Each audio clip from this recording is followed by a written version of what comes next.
Cordial saludo, queridos hermanos y hermanas. Bienvenidos a una experiencia más tras las huellas del amado en este año jubilar sanjuanista que el Carmelo Descalzo en el Mundo nos propone para rendir homenaje a nuestro Santo Padre. Soy Fray Leider del Espíritu Santo en compañía de Hernán Sevillano de Santa María. Qué alegría poder estar con ustedes, compartir este espacio en memoria de San Juan de la Cruz, que nos invita a descubrir la presencia de Dios en la naturaleza, en todo lo creado, que también es obra y sacramento del Señor, que es lo que vamos a trabajar en este espacio. Así es, Padre.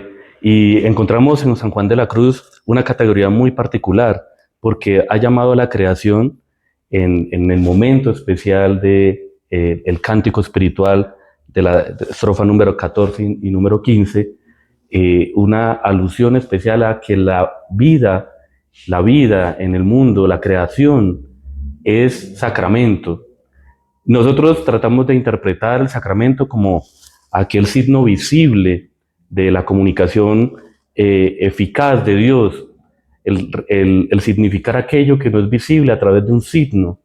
Pero para San Juan de la Cruz, la creación tiene un sentido mucho más profundo, y es, si bien la creación no es propiamente el sacramento, pero sí nos muestra signos visibles de que Dios nos habla y nos acontece a través de ella.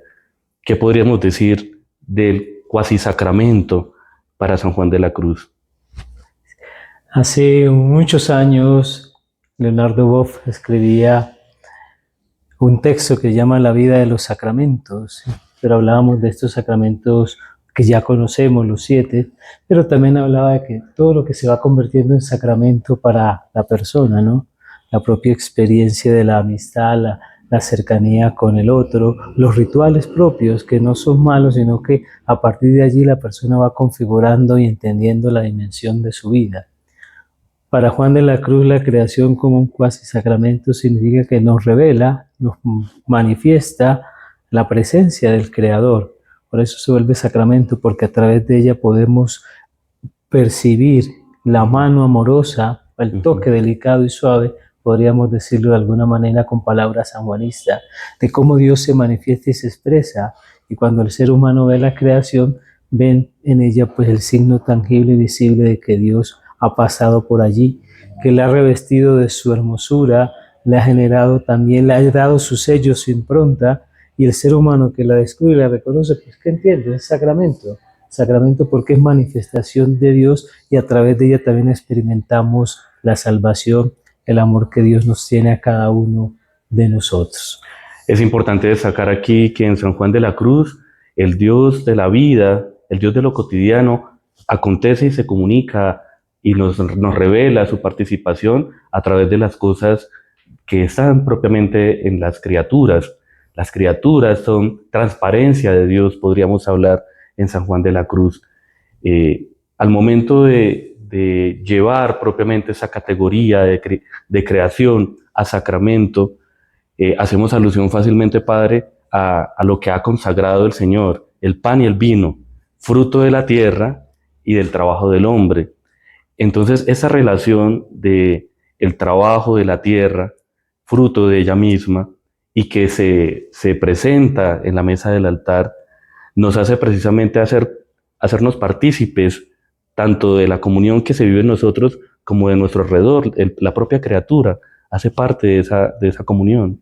Podríamos decir que San Juan de la Cruz, si bien un místico de los más grandes que tenemos, nos va a dar un atisbo de que necesariamente la comunión no se vive solamente en ese pan y ese vino, sino que la naturaleza misma, la creación misma, nos hace partícipe de ella también.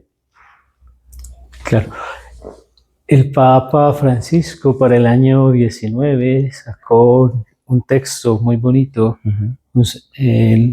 la motivación que cada año se hace para vivir la Cuaresma, el saludo y la exhortación, y tomando el texto del capítulo 8 de la carta a los romanos, dice: la creación entera gime con dolores de parto.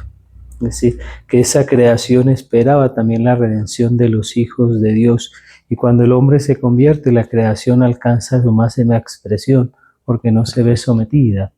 Cuando Juan de la Cruz nos plantea también la creación como signo visible de Dios, nos está diciendo pues que esto fue creado por la mano de Dios, tiene la experiencia de Dios, la belleza y la hermosura de Dios, y se convierte en sacramento de comunión, no simplemente porque comulgamos, sino porque hay unidad, ¿cierto? Exacto. Y en la unidad, ¿qué significa? Que si todos participamos de la obra creadora de Dios, nadie puede estar sometido. Y la comunión también viene por ese lado, entender que las criaturas, no solo el ser humano, sino que toda la creación en general es obra de Dios. Y si es obra de Dios, todos podemos vivir en común unión o en común unidad, y podemos entonces estar en esa unidad a la que el Señor nos quiere y nos llama. Pero también podemos decir que para Juan de la Cruz pues es sacramento de comunión, porque a partir de ella, como tú lo dices, Leider, pues también sacamos las especies que luego las presentamos y las ofrendamos para vivir la Eucaristía. Y es que también la Eucaristía, de ahí sacamos los productos, pan, vino, pero también con ella vivimos el sacramento de la Eucaristía, porque vemos y reflejamos también que ese Dios es sacramento de salvación en cada una de las obras que nos ha regalado. Y entendido de esa manera, vuelvo al mi punto inicial, pues el ser humano se reconoce como criatura, reconociéndose como criatura, valora, aprecia y descubre la belleza de las criaturas, no las somete, sino que trata de vivir en esa unión a la que Dios nos llama, para que la creación entera también manifieste y exprese su esplendor, la finalidad para la cual fue creada, porque el hombre también le da su lugar. Acabas de decir algo muy importante, Padre, es a partir de aquello que se nos ha creado, hacemos participación de ella. Hoy por hoy, en esos tiempos donde pues la casa común ha sido tan maltratada, por decirlo de cierta manera, Juan de la Cruz sigue siendo hoy más vigente que nunca, porque nos ayuda precisamente a estar en esta armonía de esta obra creadora de la que hacemos partícipe, de la que el Señor le ha dado para el trabajo, para el fruto del trabajo del hombre también, pero no para someterla ante aquello que pueda en cierto sentido explotarla de muchas maneras, abusar de cierta manera de nuestra casa común. ¿Qué podemos decir en torno a esto? Y a la par con Laudato Si, que nos invita precisamente al cuidado de nuestra casa común. Cuando Francisco escribe Laudato Si, también tiene una intencionalidad, es recordarle al ser humano que todos somos criaturas, que todos somos obra de Dios, y por lo tanto el ser humano, al estilo del Salmo 8, que no es un sometimiento, por decirlo de alguna manera, la orden que Dios le dio al ser humano, lo creaste poco inferior a los ángeles, le has dado la obra de tus manos, es decir, para ser administrador, y ese administrador es el que cuida, el que protege, el que acompaña, el que custodia, ¿cierto? Y ese es como el sentido de Laudato Si, devolverle al ser humano la razón de ser, que es custodio de la creación, no el dueño y soberano de la creación para explotar. Por eso San Juan de la Cruz experimenta que esa obra de Dios, la creación, tiene la mano, el toque delicado de Dios, y el ser humano también tiene que aprender a tocarla con la misma delicadeza que Dios ha tocado, porque todo está vestido de la belleza y la hermosura de Dios, y por lo tanto el ser humano tiene que saber experimentar la belleza, la hermosura de Dios, que de alguna manera en esta nueva encíclica el Papa León XIV nos está diciendo de alguna manera: el ser humano también es una obra maravillosa y magnífica, y por lo tanto también tiene que reconocer que todos como criatura y obra de Dios pues no estamos para ser sometidos, sino para vivir en plenitud ese mandato del Señor, que toda la creación entera, al estilo de Jesús, carta a los Romanos, cuando Jesús dice, y cuando la creación y todo ya esté sometido, pues Él también se somete. Una forma de decir, Jesús también está esperando la redención gloriosa de los hijos de Dios. Una forma práctica y sencilla de decirnos, Dios, Jesús, todos esperan que cada uno desarrolle en plenitud su ser.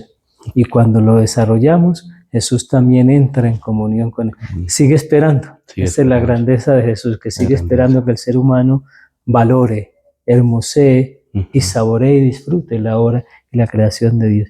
Y creo que San Juan de la Cruz por ese lado le apunta, ¿no? Total. Mi amado, Ujú, las montañas, los ujú, valles nemorosos solitarios, las ínsulas extrañas, ujú, los ríos sonorosos, es decir, por aprender a descubrir cada detalle. Y ujú. que la única voz que tiene que escucharse en la creación es la voz del amado que le ha dado voz a las criaturas para que se expresen y se manifiesten.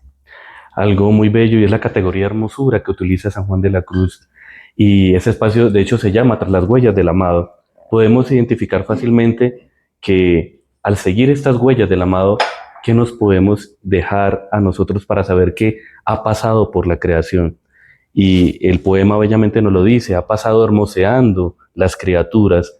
Y en ese hermosear las criaturas, a nosotros nos queda una participación muy grande también y un compromiso no solamente de sumar la hermosura a toda la creación por nuestra participación divina con el entorno, con nuestros hermanos, sino también una responsabilidad muy grande de cuidar nuestra casa en común, de cuidarla para que realmente tenga ese sentido de comunión con todos aquellos a los que hacemos vida, a los que participamos, a los que estamos preparando el camino para el futuro, para todos aquellos que vendrán y tengan un mundo mejor, en el que puedan vivir.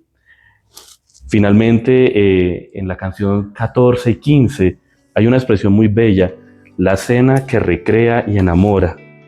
Y allí, digamos que puede ser lo culmen de este cuasi sacramento que nos está proponiendo San Juan de la Cruz. Porque si bien ya habíamos hablado que las especies de el pan y el vino se encuentran allí y en el que nos hace comunión a todos, esta expresión, la cena que recrea y enamora, ¿qué nos puede dar hoy a entender a la que, si es la mesa común a la que todos participamos, porque hoy por hoy muchos pareciera que no están invitados a la mesa del Señor? La mesa, desde nuestra experiencia de fe, es para todo. Y uno puede decir, si nos vamos a la Eucaristía, la pregunta es, ¿quién estaba en la mesa? Exacto. ¿Quién estaba con Jesús? Sabemos que había mujeres hoy por las investigaciones y todas las excesis que se han hecho, pero centrándonos única y exclusivamente en los varones que estaban. Estaba Pedro, que es más torcido que un banano.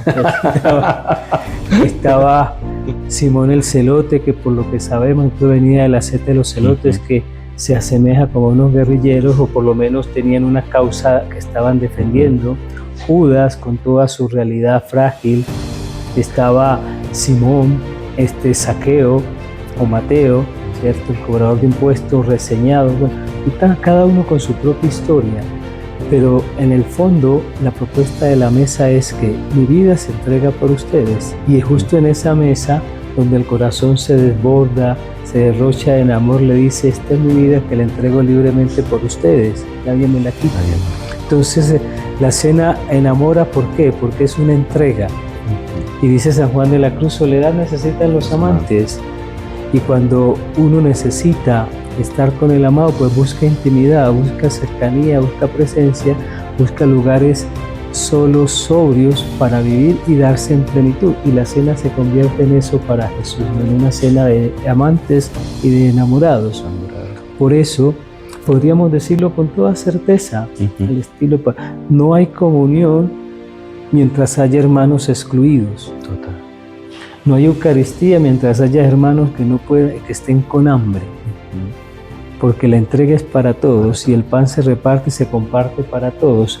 ¿Cuál es mi deber? Asumir ese, y como diría el padre Víctor Martínez, pues la Eucaristía comporta también un carácter social, y no porque se convierte en una fiesta, en una celebración o en un rito, sino porque me saca de mí, me alimenta a mí, y yo me comprometo a llegar al otro como pan que se dona, se rompe y se fractura para que también se comparta con el otro y sea yo sacramento también para la salvación del mundo, para la salvación de todos. Ese es el carácter social de la Eucaristía, que comporta de fondo esta experiencia también del amor. Que el amor, esta propiedad tiene el amor, y la propiedad del amor es crecer, dar, donarse y entregarse, utilizando la expresión del Santo Juan de la Cruz.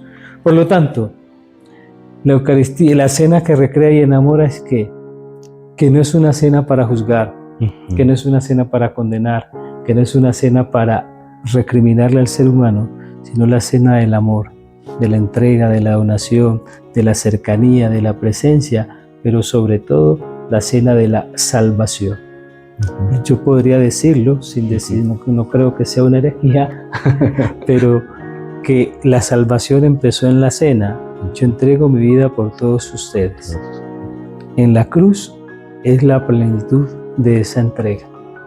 Muy bien, queridos hermanos, de esa manera comprendemos entonces qué significa el cuasisacramento en esta experiencia de creación de Dios con la vida misma y con todos y cada uno de nosotros. Invitarlos a ustedes a que contemplen la creación y vean en ella el rostro y la presencia de Dios que se expresa y se manifiesta. Y si logramos descubrirlo, podemos entender a Dios, podemos respetar la creación. Que esa sea entonces la tarea, salir a mirar la naturaleza y que quede como compromiso descubrir cómo Dios ha tocado cada detalle y todo está perfecto. Y luego mirarme a mí y decir, yo también soy perfecto. Y entonces me queda el compromiso de valorar y respetar al otro también como transparencia del misterio. Que ese sea el ejercicio para ustedes. Claro. Que el Señor los bendiga y los acompañe siempre.